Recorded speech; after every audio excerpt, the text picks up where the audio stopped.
សួស្តីថ្ងៃនេះខ្ញុំមកបង្ហាញពីការធ្វើ transfer stock ដែលមុខងារនេះប្រើប្រាស់ដើម្បីបញ្ចូលទៅលើការផ្ទេរទំនិញពីសាខាមួយទៅសាខាមួយដែលការផ្ទេរទំនិញគឺអាចធ្វើការផ្ទេរដោយផ្ទាល់ឬក៏យោងទៅលើការស្នើទំនិញអញ្ចឹងខ្ញុំសូមធ្វើការបង្ហាញនៅក្នុង system ផ្ទាល់អញ្ចឹងដើម្បីធ្វើការបង្ហាញទៅលើការប្រើប្រាស់ជាមួយនឹងការផ្ទេរ stock ឬក៏ transfer stock ខ្ញុំសូមចូលទៅកាន់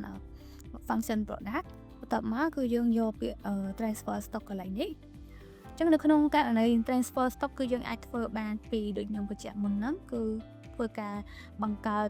ការ transfer stock ដោយផ្ទាល់តែមិនចាំបាច់រកយោងទៅលើ request stock និងមួយទៀតយើងអាចធ្វើការយោងទៅលើ request stock ណាមួយដើម្បីយកការ request នោះមកធ្វើជាការ transfer អញ្ចឹងខ្ញុំសូមធ្វើការបង្ហាញទៅលើការ transfer ផ្ទាល់បើសិនតែបើយើងធ្វើការ transfer ផ្ទាល់នៅក្នុងនេះគឺយើងត្រូវការ select ទៅលើ from store មានន័យថាតើយើងធ្វើការ transfer ពីសាខាណាទៅសាខាណាអញ្ចឹងឧទាហរណ៍យើងធ្វើការ transfer ផ្ទាល់ពីសាខា DC ហើយបើសិនបើសាខា DC មាន bin ទៀតអាចធ្វើការ select បានប៉ុន្តែបើអត់មានទេអាចធ្វើការដកការ select នឹងបានអត់អីទេតបមកខ្ញុំធ្វើការ transfer ទៅសាខា Olympic ដូចគ្នាបើសិនបើ Olympic មាន bin ច្រើនអាច select បានដូចគ្នាប៉ុន្តែបើមានតែ default មួយទេគឺវានឹងចាប់ចូល default ហ្នឹងឯងបន្តមកទៀតថ្ងៃខែនេះគឺយើងអាចរើសបានជាទូទៅគឺវាចាប់តាម current date នៅលើ computer របស់យើងបន្តមកទៀតយើងអាចធ្វើការហៅទៅលើទំនិញដែលមានការ transfer អូខេអញ្ចឹង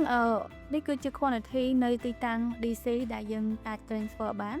ហើយនេះជា quantity នៅទីតាំង Olympic ដែលក៏អត់មាន stock ទេអញ្ចឹងបើសិនបើយើងធ្វើការ transfer យើងអាចកំណត់បានឧទាហរណ៍ខាង Olympic ត្រូវការចំនួន6កំប៉ុងទៅលើ ABC មួយហ្នឹង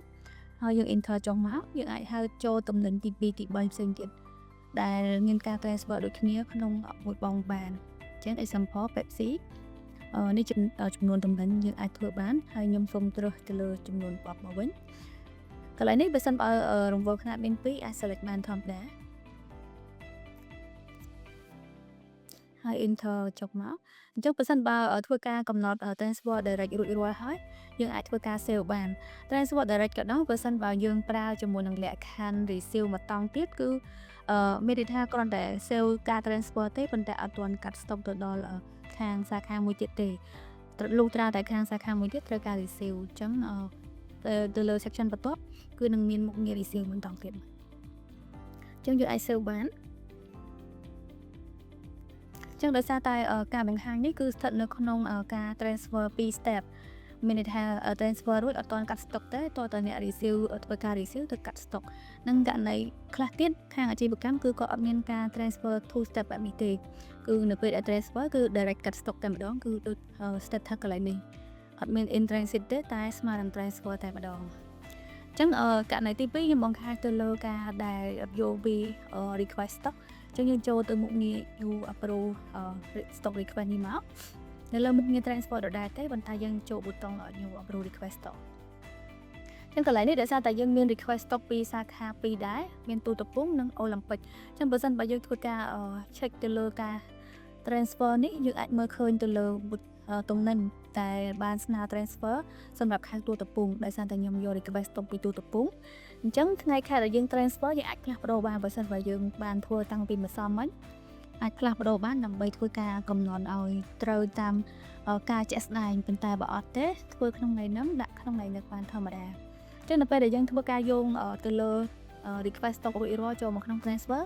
យើងអត់ចាំបាច់ធ្វើការបញ្ចូលឬក៏បំពេញព័ត៌មានទំនិញផ្សេងទៀតទេយើងអាចធ្វើការ save បានតែម្ដងដោយសារតែយោងទៅលើអ្វីដែលមានស្រាប់អូខេអញ្ចឹងសម្រាប់ការបង្ហាញករណី manual ធ្វើម្ដងមួយនិងករណីដែលយើងយោងពី request stock គឺអាចបានបង្ហាញរួចរាល់អញ្ចឹងសម្រាប់វីដេអូបន្ទាប់ខ្ញុំបង្ហាញទៅលើការ import ទៅលើការ transfer stock វិញម្ដង